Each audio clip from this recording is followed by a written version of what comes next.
a new Star Wars card game, board game award winners, and an update on Mythic games. All this and more for your board game news of May 10th, 2023.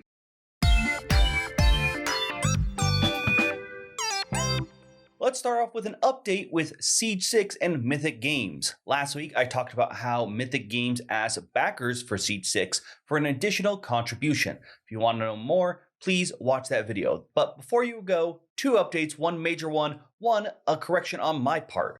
I said that there wasn't any additional bonus for giving the contribution as some other Kickstarter projects have done, but apparently that is not the case.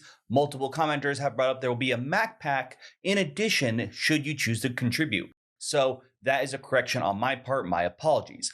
The second update though, which is probably a bit more interesting, is from Mythic Games. They made a whole FAQ page which goes over a bunch of topics. First grouping I want to talk about is the financials. They go over how this was not spent on previous Kickstarters, that this did all just get used up, the funding during the design process because of a lot of different issues, and with the increased prices of production is why they cannot reach the current production stage. Now, they did say that the contributions would just be a one-time ask, and I don't know if that counts shipping and stuff or not, because if you didn't pay for shipping yet, and some Kickstarters do that, I don't think that would count, and I understand. I don't think that's too weird for them not to count that there, but you should still expect a large shipping price if you haven't paid already. The other big thing that they said during all this involving like financial stuff is that they are not going bankrupt. This is not a last hurrah. Well, it will be a small print run for Siege 6, but they aren't in the same situation of some of the other companies we've talked about over this last year. Now, when it comes to the contribution, in the FAQ, they did say they needed at least 30% of people to jump in, though apparently as of this recording, they've hit that. I think even earlier they said they've already hit 48. They'd like 60, so I don't know where they are right now, but it seems like they're pretty likely to hit that. And one of the reasons might be because they announced that only those who actually paid their additional costs will get the game. So this isn't one of those situations where you just need enough goodwill people to pay part of it and everyone will get the game. In this case, you're only going to get your pledge if you paid the additional cost. Now, you can still ask for refunds. They bring that up in the FAQ, but they said it will take some time, with some refunds maybe taking even a few months to be processed. So keep that in mind. Regardless, it does seem that Siege 6 will hit board game tables. Funny enough, it's hit the board game hotness list, though unfortunately, I don't think that the current reason is there is because everyone's debating about the game mechanics. That all said, even if Siege 6 is made, I still think we're going to have a big issue with goodwill. If Mythic Games continues to make games and continues to use crowdfunding projects, the question is now with this whole debacle that occurred, will people still be willing to back them? I'm not so sure. I do think a lot of people paid the extra contribution because they already have put in a bunch of money to begin with. But when it comes to a new project, I think that is a whole nother ask. So we'll have to see what happens once Siege 6 has been delivered and when Mythic's next project comes out on whether it's Kickstarter or another platform. And now time for some game awards. First, we're going to talk about the Golden Geeks, as I talked a while back about the nominees and how you can take votes, but the winners have now been tallied and announced. So I'm going to put them up on screen right now. As you can see, we see a lot of games that I've either talked about and, at least in my own case, have been really happy with. I won't lie, I really love the art in Flamecraft, so I'm happy to see it win the Art Presentation Award. I could definitely use that artwork in plenty of other games. We do see some other games that are really popular and won some other awards. It's cool to see Cat in the Box win not only light game, but innovative as well.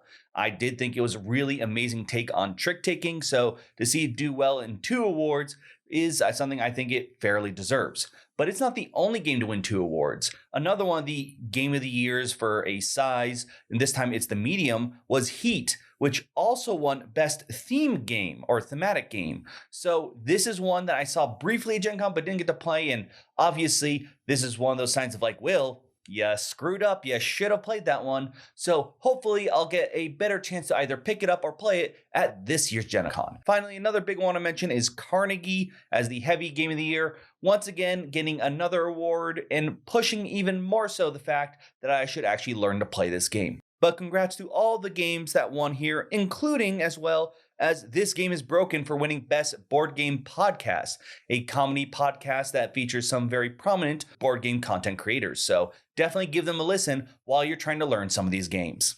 Board Game Geek is the only one to announce winners. The UK Game Expo, which has its own awards, recently announced the winners for each of its categories. We'll put up the winners here now. They definitely have a different look versus Board Game Geek, which I felt matched a couple of the other winners of awards, or at least other very popular games I've seen people talk about here. I do feel there's a bit more celebration for RPGs in this area, for not only the accessory, which definitely I feel is something that more RPG players look for, but as well as just a lot more about not just best RPG, but RPG story, best miniature lines, things of those natures. It just feels like it includes a bit more of a wider spread. That being said, I'm really happy to see Oathsworn win Best American Style Game, much better than the term Ameritrash, so I think maybe I'll start using American and European style a bit more when it comes to those kinds of lines. And then as well as Earth, that is a new one I've seen a lot more people talk about. I think that's going to be a big one on a lot of people's lists come the end of this year. Now, I will admit, when it comes to the UK Game Expo, a lot of these I haven't heard about, but that said, that just gives me more of a reason to try them out. In particular, I won't lie, the two winners for the RPG in terms of just best role-playing game, I think that just means best game system, going to Critical Foundation, which sounds really cool, almost like episodic with chaos and post-dystopian things going on there, as well as Blade Runner Starter Set winning the best role-playing adventure. I mean, it's Blade Runner. I'm already excited to dive into that world. A fantastic collection of games, and then combined with Board Game Geek's winners, I think makes for a fantastic list for any tabletop player of games they may want to try out this year, or maybe gifts for their fellow gamer in their life. Tabletop games are slowly but surely starting to enter the mainstream media of TV and movies. It's been a far cry from the Battleship, some of you may not remember, and those who do probably don't want to. But now we have things like the D&D movie, which has been very well received, so it's starting to show signs that we can make good film products and based on board game properties. And Root apparently is one of those in the works. Patrick Leader from, Leader Games was actually going to meet with the writers for the Kung Fu Panda animated series about a movie pitch for Root. But unfortunately, the writer strike has occurred, and as of this recording, I'm 90% sure it's still going, so that is currently on hold. Regardless, this is still really great news to hear and opens the door for other board games that might not be the main ones that you've heard about. But when it comes to Leader Games, Root is definitely one I would love to see. I really hope that they capture the animation style. I guess it's on all their games, but in particular Root, I just feel really needs that, as it will help it so much. But in terms of the rest of their catalog, I actually think Oath could make for an excellent TV show. Definitely a lot of intrigue, sabotage, and maybe even do some weird cleverness where the writers actually play the game, and depending on who becomes the winner at the end of the game, writes the next episode, and that you can see sort of the influences of each player on each episode and see how that progresses over a season. All right, now for some card game news. First, Magic the Gathering. Now, I actually have multiple stories here for them. First, I want to talk about The Walking Dead when it comes to Magic the Gathering. If you didn't know, they've been doing this Beyond Universe thing, which means that they collab with other properties. For example, they had the Warhammer Commander decks. Well, the first one was actually The Walking Dead. They were part of a secret lair, meaning they only had a very limited print run and you had to order in a very short window. A lot of people didn't like that, so when it came to later ones, they announced that, except for the ones that they mass produced, like the Warhammer ones, that they'd make Magic versions and put them into packs. Weirdly enough, the first one, The Walking Dead, were the last ones to get this treatment, and we've now learned that they will get their Magic versions in the latest Eldraine set to come out later this year. Finally, the big thing I want to talk about when it comes to Magic is actually Standard. Before Commander was really called Commander, Standard was the main way to play Magic for most people. It's where you made your 60 card deck, you went to your game store, if you were good enough, maybe you went to, I don't remember what they called them because I've mixed them all up, whatever the pro tournament was called then. And if you were good enough, you could get paid for it and get on camera. And, it was a big deal. Nowadays, most people have drifted away from that and really enjoy the Commander Eternal format. So right now, Magic's trying to find a way to revive this. And their first step is actually extending the window of cards in Standard. Standard actually rotates, meaning that certain sets no longer become legal after a period of time. So some people actually didn't like that because it means that the deck they like is no longer usable after a certain time, but it also means that the meta at least rotates a little bit more and tries to keep things fresh. They've added an additional year, meaning that a lot of cards that were about to rotate out are now going to stay in Standard. Now, this means that this is much more closer. It's not exactly an Eternal format, but it means that a set like Neon Kamigawa will be around for quite some time. This is an interesting choice. I can see because as a guy who started off playing EDH and Commander, part of the fun was I never had to worry about cards, so this gives a larger window for your card to be important. But from a design perspective, this worries me as I'm wondering that means if something becomes very broken or strong, it's going to stay in there for much longer of a time. So banning cards and not making too many broken cards is going to be even more important. And then, of course, I think this will be very great for Arena, where really Standard is the main way to play. But I don't think this alone will be what helps Magic Standard, at least, become more popular. In the local game store I play, Magic is no longer the big card game, which it used to be when I didn't live around here, but in previous card stores I used to go to. And I feel part of that is they don't have the same excitement going around it because, unfortunately, I'll admit this, I think, like I mentioned earlier, the become proving you're a Magic pro, it's more often done now through a camera and YouTube rather than being someone who wins enough tournaments. So unfortunately, we're going to have to see more things, but I'm pretty sure they said this is just one step. We'll have to see what else they have on the table, which I'm sure they'll announce as the year progresses.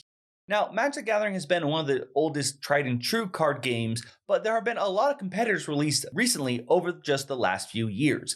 Bandai has definitely been responsible for a bunch, including the One Piece one that seems to be selling out a lot, as well as Battle Spirit Saga, which has just hit store shelves. And then, of course, Ravensburger's Disney's Lorcana is going to be released soon, and I know a lot of people are super excited about that.